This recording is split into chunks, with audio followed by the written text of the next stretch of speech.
Go Shalom Israel. First, I want to start by giving all honor, praise, and glory to yahawah, bahasham, yahawashi, bahasham, raka, quadash. Double honors into the elders and apostles of GMS, great male, son of Shalom, to all full like brothers out there. My name is Yeshaya, and I'm doing a video talking about kind of like going into leaning on your brothers when you know, the shit gets tough. So I'm gonna start with Luke 22 and 31. So like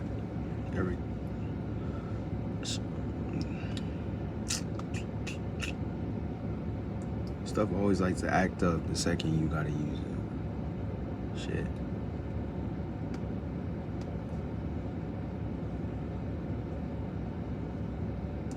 Alright, so Luke 22 and 31, and it says, and this is the Lord speaking, and it says, and the Lord said, Simon, Simon, behold, Satan had desired to have you, that he may sift you as wheat. But I have prayed for thee, that thy faith fail not. When thou art converted, strengthen thy brethren. Strengthen thy brethren. So, you know, Satan is constantly at work. You know, Satan isn't going to go against the Lord. Satan does the will of the Lord, right? The left hand, right? You got yahawashi, who does the Lord's work. And the Lord is the author of all things. Let me get Isaiah 45 and I think 7.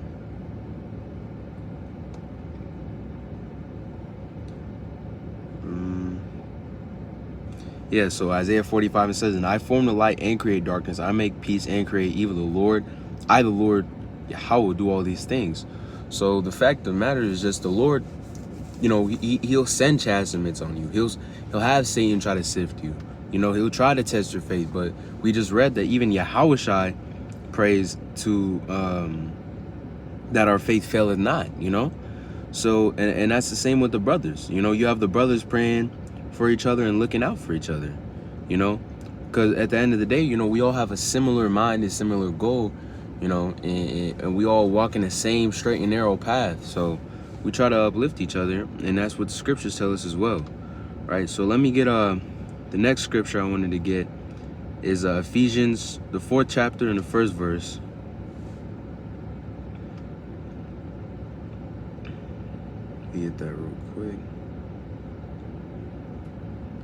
And it reads, I'm going to start at the top, and it says, where therefore I, the prisoner of the Lord, beseech you, and you walk worthy of the vocation wherein you are called, at the lowliness and meekness with long suffering, forbearing one another in love, and endeavoring to keep the unity of the Spirit in the bond of peace. There is one body and one Spirit, even as you are all called in hope of your calling. Right?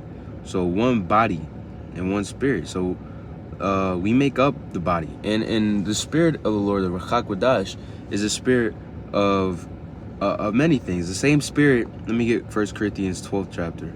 So like the same Spirit that has you in faith is going to be the same Spirit that's going to give you the ability to prophesy, or the ability to read people's countenances. Is all that same Spirit of faith, wisdom, and knowledge and fear too as well. And it says all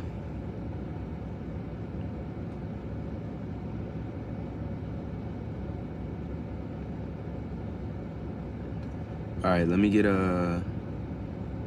I'll start at 1 Corinthians, the 12th chapter and the 7th verse. It says, but the manifestation of the Spirit is given to every man to profit withal. For to one is by giving the Spirit of word of wisdom, to another the word of knowledge by the same Spirit. You know, it's all the same Spirit. To another by faith the same Spirit. To another the gifts of healing by the same Spirit. So all the spirits is all by the same Spirit, that each brother is given a certain, you know, thing, and a certain amount of it, you know. So you have brothers that are more seasoned in the truth, like for example the apostles. You know, they're extremely powerful spiritually because they've been built up through the Lord of that way. And then now from that, what they've been gifted, you know, they can now feed the Lord's flock, you know, feed my sheep. And now all the other men in Israel are, you know, that are in this truth are doing better, you know, because I learned from the apostles, the elders learned from the apostles, I learned from the elders and the apostles, right? And you know, that's another way of relying on your brothers, right? Because the apostle Tahar, Gabar, you know, the apostles, all of them, they're extremely seasoned because they've been in this truth longer than I've been alive, you know? And some of the brothers too, you know, the elders, They've been in this truth longer than I've been alive, and you can lean on them for you know, just about anything. You can ask any question if you're confused, and that's really important as we go, you know, through this time, because eventually the famine of the word is going to take place, the famine of food, water. You know, there's going to be a lot of shit going on in this world, and pestilences and prophecies, but those brothers bring those prophecies. Those brothers keep you on track and make it so that you understand what it is that's going to happen, so that you're not barefoot and fucked over, you know?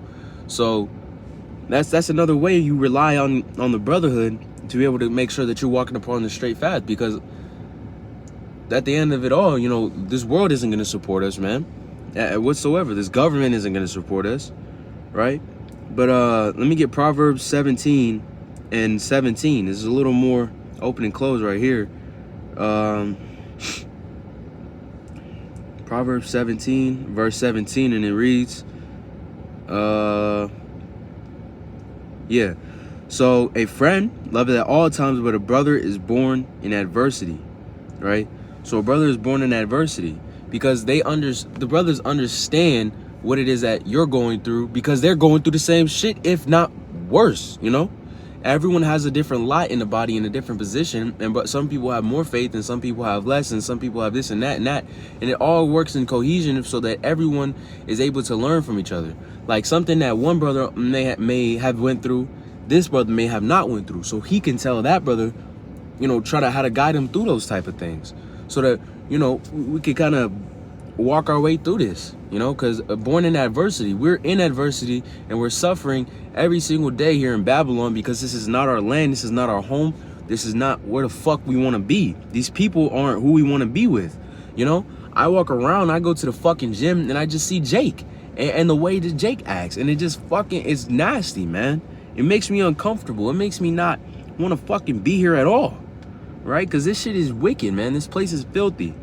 And the brotherhood is just about the only thing that you could, like, really lean on physically. Like, brother, please help me this with that. I got a question here, that and that. You know, we have the Lord, and the Lord is never going to turn his back on us.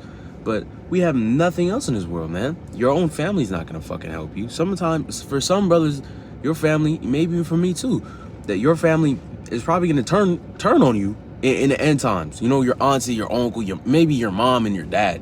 Your fucking dog. Like, really? Shit's about to get bad, man. But it says, let me get Proverbs 27 and 17. This is one of my favorite scriptures, actually, as a matter of fact. Proverbs 27 and 17, and it says, iron sharpens iron, so a man sharpeneth the countenance of his friends, right? Because you're constantly trying to sharpen each other's iron in this truth. I say that in my introductions, I believe, you know, that sharpen your iron, because you're constantly trying to refine your faith and your spirit and your fear of the Lord. You're constantly trying to refine these things and make it, you know, as sharp as possible, so that you're prepared and that you're hardened, so that when the end times come, you know, you're not asked out, you know. But what's really important is just making sure that, you know, you keeping your faith in Yahweh, bahasham, yahawashi, you know, and walking a straight and narrow path. And your brothers are going to help you do that as well. I got a close brother with me, and we always keeping each other where we got to be, man. If he's fucking up, you'd be like, hey, yo, bro, like, you know what I'm saying? Like, do this, do that, you know? Or if I'm fucking up, you know, I'm being lazy, not being diligent, and just bullshitting away all my day, you'd be like, hey, bro, you probably got to lock in, you know, because it's all a balance in this truth, man. But I pray this lesson was edifying, and I will lastly give all honor, praises, and glory to yahawah, bahasham, yahawashi, bahasham, raka, quadash, and shalom.